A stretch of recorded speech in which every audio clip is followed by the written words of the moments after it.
Good morning students. मैं Mrs Sangeeta Jain Samant, associate professor of home science. आज BA part 1 home science के students को paper 1 के सेक्शन सी में आगे पढ़ाने जा रही हूँ। अब तक हमने बिहेवियर प्रॉब्लम्स, कुछ जो मेन प्रॉब्लम्स हैं उनके बारे में डिस्कस कर रहे हैं, और अब तक हम इनके पार्ट 1, पार्ट 2, पार्ट 3 के बारे में बात कर चुके हैं। आज हम पार्ट 4, अंतिम पार्ट के बारे में बात करने जा रहे हैं। 3 मेन बिहेवियर प्रॉब्लम्स जो बालकों में अक्सर देखी जाती हैं। ये समस्याएं काफ़ी बालकों में कॉमन होती हैं, तो इनके बारे में आज हम चर्चा करने जा रहे हैं। चलिए शुरू करें आज का लेक्चर। दिवा स्वप्न देखना ये एक बिहेवियर प्रॉब्लम है। अंग्रेज़ी में इसको हम डे ड्रीमिंग कहते हैं, और अक्सर देखा गया है कि किशोरावस्था में बालक कुछ न कुछ डे ड्रीमिंग अवश्य करते हैं। वे कल्पना लोक में चले जाते हैं और अपनी जो इच्छाएं पूर्ण करना चाहते हैं उनके बारे में दिवा स्वप्न देखते हैं। दिवा स्वप्न देखना कोई गलत बात नहीं है, और एक तरह की क्रिएटिविटी में भी काउंट होता है, मगर अगर ये ज़्यादा होने लगे, मतलब बच्चा हर बार जब भी खाली बैठा हो जब भी दिवा स्वप्न देखने लगे, तो वह आलसी व निकम्मा बन जाता है। अब इसके कई कारण हैं जिसके कारण बच्चे दिवा स्वप्न देखते हैं, यानी डे ड्रीमिंग करते हैं। जब बालक किसी चीज़ की इच्छा करता है और वह पूर्ण नहीं हो पाती है, तो वह एक काल्पनिक जगत में चला जाता है और कल्पना द्वारा ही वो इमेजिन करता है कि उसकी वो विश फुलफ़िल हो गई है। कभी कभी कुछ बच्चे अपने परीक्षाओं में विफल हो जाते हैं, या उनके जो रिलेशंस हैं वे उसमें सफल नहीं रहते हैं, तो उनकी पूर्ति हेतु भी डे ड्रीमिंग करते हैं। माता पिता की डांट फटकार से बचने के लिए मारने पीटने पर तनावग्रस्त बच्चे हो जाते हैं। उस परेशानी से बचने के लिए भी बच्चे कल्पना जगत में चले जाते हैं। माता पिता द्वारा अधिक कठोर अनुशासन में पाले पोसे जाने वाले बच्चे अक्सर दिवा स्वप्न ज़्यादा देखते हैं। जब उनके संगी साथी समूह के जो पीयर ग्रुप है वह उपेक्षापूर्ण व्यवहार करते हैं, तो बच्चों में ये समस्या देखी जाती है। अत्यधिक गरीबी के कारण उनकी इच्छा पूर्ति नहीं होती है, तो बच्चे दिवा स्वप्न देखने लगते हैं। जब उनका पारिवारिक वातावरण या विद्यालय का वातावरण उनके हिसाब से नहीं है, उचित नहीं है, दोषपूर्ण है, तो ये एक आम बात है कि बच्चे एक काल्पनिक जगत में रहते हैं। कभी कभी कुछ बच्चे ज़्यादा महत्वाकांक्षी होते हैं, और जो उनका करियर गोल होता है या जो वो बनना चाहते हैं, जो वो रोल मॉडल उनके सामने है और वो उसको इमिटेट करते हैं, तो दिवा स्वप्न देखने लगते हैं। और कुछ बच्चे शारीरिक दोष से ग्रसित होते हैं और उसमें वो इमेजिनेशन के वर्ल्ड में चले जाते हैं। अब बात है कि इतने सब कारणों से अगर बच्चे डे ड्रीमिंग एक्सेस में करते हैं, तो इसका कोई ना कोई उपचार भी होना चाहिए। चलिए बात करते हैं उपचार की। बालकों को लाड़ प्यार से पालें, उन पर बहुत कठोर अनुशासन ना करें, उनके साथ सहानुभूति भी रखें, उनकी इच्छाओं की पूर्ति करें। जो उनका वाजिब, जो उनकी आवश्यकता है, उन सबको पूर्ण करना माता पिता के लिए उचित होगा। बच्चों को हीन भावना और कुंठा से बचाएं। अगर बच्चा महत्वाकांक्षी है तो उसकी जो भी आकांक्षाएं हैं उनको पूरी करने की कोशिश करें और उसका सहयोग करें। बच्चों को व्यस्त रखें। ऐसे खाली पीले उनको फ्री ऐसे छोड़ देंगे तो बच्चे इस तरह से ही करने लगते हैं। बहुत ज़्यादा उनको उनसे बहुत ज़्यादा एक्सपेक्टेशन भी ना रखें, नहीं तो कभी कभी बच्चे वो उसमें खरे नहीं उतरते हैं और उनको तकलीफ़ होती है। उनकी रुचि के काम उनसे करवाएं, और संपूर्ण दिन का जो उनका टाइम टेबल है उसको इस तरह से डिस्ट्रीब्यूट करें कि बच्चा खुश रहे,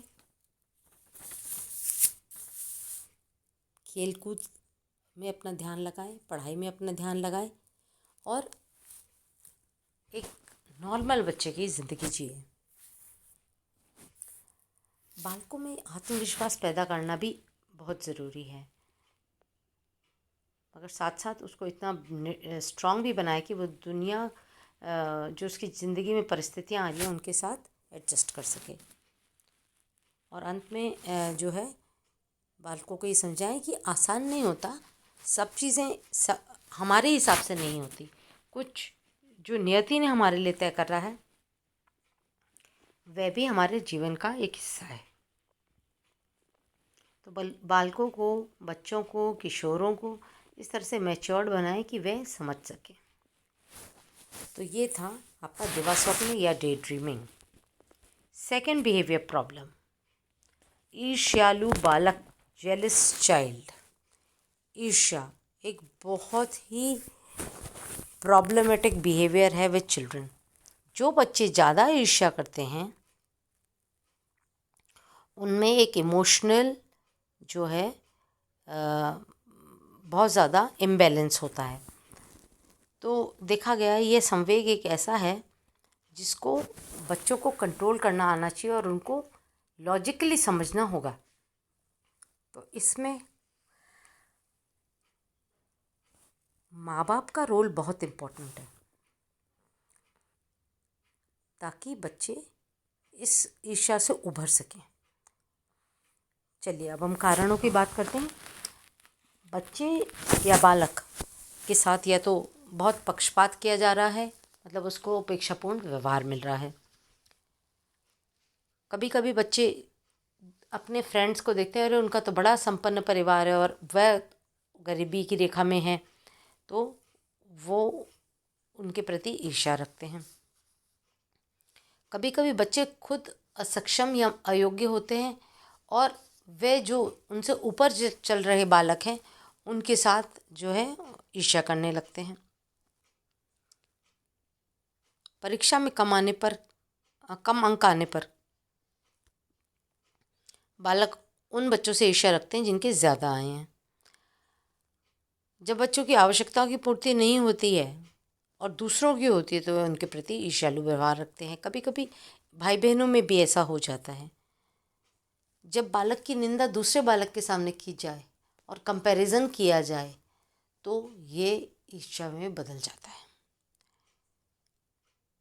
कभी कभी बच्चों की कोई बहुत प्रिय चीज़ है और दूसरे बच्चे को दे दी जाए तो वह भी ईर्ष्या का कारण है।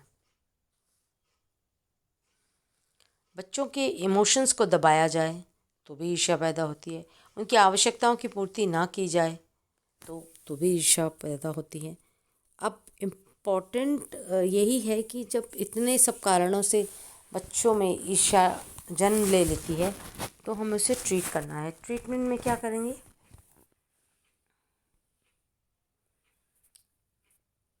बालकों की आवश्यकता और इच्छा की पूर्तियों को समय पर करना चाहिए और मनपसंद वस्तुएं बिना उसकी मर्ज़ी के जो उसकी वस्तुएं हैं दूसरे बालक को नहीं देनी चाहिए। बच्चों की परवरिश में बहुत ध्यान दें, उनके साथ अच्छा व्यवहार करें, अच्छा समय बिताएं और उनकी उपेक्षा ना करें, उनको क्रिटिसाइज़ ना करें, उनकी आलोचना ना करें।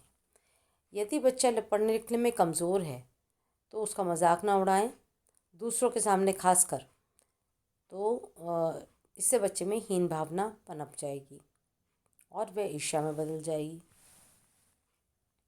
स्वस्थ मनोरंजन बहुत इम्पोर्टेंट है। स्वस्थ मनोरंजन की सुविधा उपलब्ध करवाएं। कभी कभार उनको फैमिली पिकनिक या फैमिली गेट टुगेदर या फैमिली आउटिंग के लिए भी ले जाएं। उनको बताएं कि ईर्ष्या करने से क्या क्या नुकसान हो सकते हैं। उनको कुछ एग्जाम्पल्स भी आप सुनाएं। और जब एक परिवार में एक बच्चा तो ऑलरेडी है और दूसरा आने वाला होता है या दूसरा का जन्म हो जाता है तो पहले बालक का कभी कभी छोटे बालक के प्रति भी ईर्ष्यालु बन जाते हैं क्योंकि उनको लगता है कि उनका प्यार बट गया है। तो यहाँ पर भी बड़े ध्यान से काम करना होगा और पहले बच्चे को निगलेक्ट नहीं करना होगा, तो उससे जो है ईर्ष्या नहीं पनपेगी। तो ये है आपका नेक्स्ट बिहेवियर प्रॉब्लम, ईर्ष्यालु बालक या जेलस चाइल्ड। अब लास्ट हम बात करने विध्वंसकारी बालक यानी डिस्ट्रक्टिव चाइल्ड। आक्रामक क्रोधी बालक विध्वंसकारी प्रवृत्ति के होते हैं। वे चीज़ों को तोड़ फोड़ करते हैं, पटक देते हैं, फाड़ देते हैं, नुकसान करते हैं। तो ये सारी प्रॉब्लम्स देखी जाती हैं। ये आदत छुड़ाना बेहद ज़रूरी है। या तो वह स्वयं छूट जाती है, नहीं तो माता पिता को और टीचर्स को मिल कर के ये बिहेवियर प्रॉब्लम जो है डिस्कस करनी होगी। चलिए इसके कारणों की बात करते हैं। जब बालक कोई कार्य कर रहा है और उसके कार्य में अनावश्यक ही हस्तक्षेप किया जाता है तो वह क्रोधी हो जाता है और चीज़ों को तोड़ने फोड़ने लगता है। कभी कभी उसके अंदर संवेगों की तीव्रता हो जाती है, तो भी देखा गया है कि विध्वंसकारी बिहेवियर होता है। बालक का स्वास्थ्य ठीक नहीं है, वह कमज़ोर है, तो भी उसमें डिस्ट्रक्टिवनेस आ जाती है। माता पिता अधिक लाड़ प्यार दें तो भी बालक जो है उनके साथ मिसबिहेव करके डिस्ट्रक्टिव बन जाता है, विध्वंसकारी बन जाता है। कभी परिवार का माहौल सही नहीं है, माता पिता उस बालक के प्रति पक्षपातपूर्ण तिरस्कारपूर्ण रवैया अपनाते हैं, तो ये भी एक रीज़न है। बालकों का हठी एवं जिद्दी प्रवृत्ति का होना, ये भी एक नॉर्मल कारण है जिससे कि बच्चे विध्वंसकारी बन जाते हैं। जब बच्चों की इच्छाओं को बहुत दबाया जाए, बोलने का या उनको अपनी इच्छा व्यक्त करने का मौका ही ना मिले, तो उनके संवेग अंदर ही रह जाते हैं और वे बच्चे विध्वंसकारी प्रवृत्तियों में लग जाते हैं। अब बात करें हम इसके ट्रीटमेंट की। ट्रीटमेंट में क्या करना चाहिए? बच्चे के साथ बहुत धैर्य से काम लें, उसको बोलने का पर्याप्त अवसर दें, वह क्या करना चाहता है ये आप पता करें, उसको प्यार से समझाएं, अधिक कठोर अनुशासन ना रखें। उसको अगर क्रिएटिव चाइल्ड है तो क्रिएटिविटी बढ़ाने के लिए उसको एक्टिविटीज़ दें और वो उसमें उसको सिखाएं। यदि बालक ज़्यादा विध्वंस करता है तो उसे डांटे फटकारें नहीं, उसको क्रिएटिविटी में बदलने की कोशिश करें। बालकों को ऐसी परिस्थितियों से दूर रखें जो उन्हें आक्रामक बनाती हैं। यानी जैसे कि मान लीजिए वो कोई टीवी है में कोई सीरियल है या कोई पिक्चर्स हैं, या मान लीजिए कुछ और चीज़ है, कोई साहित्य है जिसको पढ़ कर के बच्चा ज़्यादा आक्रामक बन जाता है, विध्वंसकारी बन जाता है, तो वे सब उससे दूर रखें। बच्चों को खेलने कूदने का मौका दें साथ में, पर साथ साथ आप निगाह भी रखें उनके ऊपर। बच्चों की आलोचना दूसरों के समक्ष ना करें। उनकी क्रिएटिविटी जो है, जो सृजनात्मकता है, उसको अप्रिशिएट करें। बच्चों की जिज्ञासाओं की संतुष्टि करें और पारिवारिक माहौल खुशनुमा बनाए रखें ताकि बच्चों को लगे कि उनको भी एक्सेप्ट कर रहे हैं हम। तो ये है कुछ ट्रीटमेंट जिससे कि हम बच्चों का विध्वंसकारी एटीट्यूड जो है, डिस्ट्रक्टिवनेस है, इसको हम कंट्रोल कर सकते हैं। तो ये आपके बिहेवियर प्रॉब्लम्स का पार्ट 4 ख़त्म होता है और लेसन भी एंड हो गया है। अब नया चैप्टर हम शुरू करेंगे फिर से। तो आज के लिए इतना ही। धन्यवाद।